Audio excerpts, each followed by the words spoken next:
जमशेदपुर पूर्व विधायक पूर्णिमा दास इस वक्त हमारे साथ मौजूद है। आपको पता होगा कि बजट सत्र की शुरुआत आज से हो गई है। 20 दिनों का कार्य दिवस है और ऐसे में पक्ष विपक्ष आमने सामने है। पूर्णिमा जी, जिस तरीके से आप लोग लगातार सवाल उठा रही हैं, चाहे जेपीएससी के अध्यक्ष का मुद्दा हो या फिर अन्य मुद्दा हो, किस तरीके से सदन के पटल पर रखेंगी?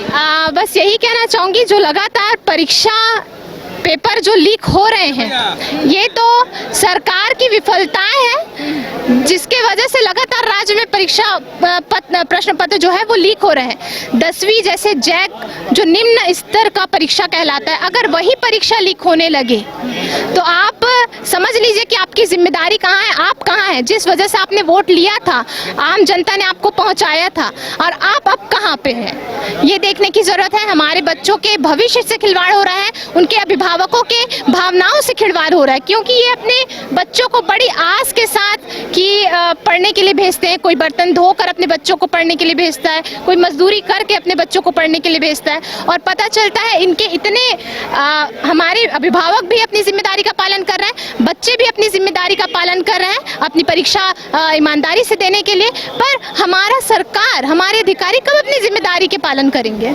जी, सरकार का कहना है कि महिलाओं के उत्थान के लिए सरकार काम कर रही है। मैया समाज योजना के तहत तमाम जो लाभार्थी है उनके खाते में राशि भी भेज रही है सरकार। देखिए, मैया सम्मान योजना का तो बहुत गुणगान इन्होंने शुरुआत में ही गाया था, और जिसके वजह से इन्हें सत्ता हासिल भी हुई है।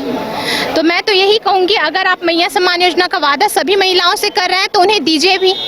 आप सिर्फ दिसंबर महीने का मैया सम्मान योजना सभी के खातों में डाल देते, कुछ महिलाओं के खातों में डाल देते हैं, और जनवरी फरवरी इसका तो पता ही नहीं है।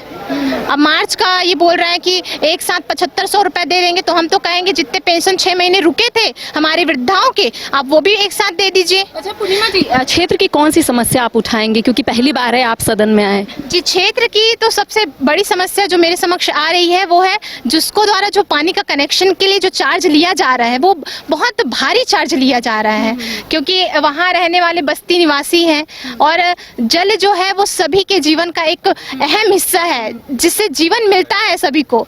तो मैं चाहूँगी कि जो सरकार है इस पर अपना ध्यान केंद्रित करें, और जो भारी भरकम रकम लिया जा रहा है जिसको के द्वारा, इसे कम कराने के लिए मैं स्टेप लूंगी, यहाँ पे सदन में आवाज उठाऊंगी। जी, तो लगातार जिस तरीके से सरकार कह रही है कि सरकार इस 2 महीने में जनता के हित में कार्य किया, आप लोगों को क्या लगता है, क्या सरकार काम कर पा रही है? बिल्कुल नहीं, इन्होंने अपने पिछले वादे ही पूरे नहीं किए हैं। जो पिछली सरकार में अपने वादे किए थे कि ये 5 लाख युवाओं को नौकरी देंगे, इन्होंने कहा था कि बेरोजगारी भत्ता देंगे, चूल्हा भत्ता महिलाओं को मिलेगा, इन्होंने कुछ वादे अपने पूरे किए ही नहीं है।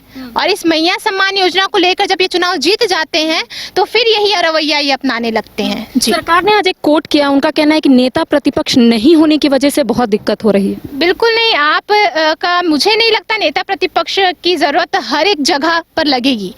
आपका कार्य है, आप सरकार है, आपके हाथ में अधिकारी गण है, आपके हाथ में कानून है, नियम है, सारी चीजें को देख रेख कर आप सभी कार्य को आसानी से कर सकते हैं, अगर आप चाहे तो। ईमानदारी और नेक इच्छा होनी चाहिए कुछ काम को करने के लिए, सिर्फ वादे करने से ही कार्य पूरे नहीं होते।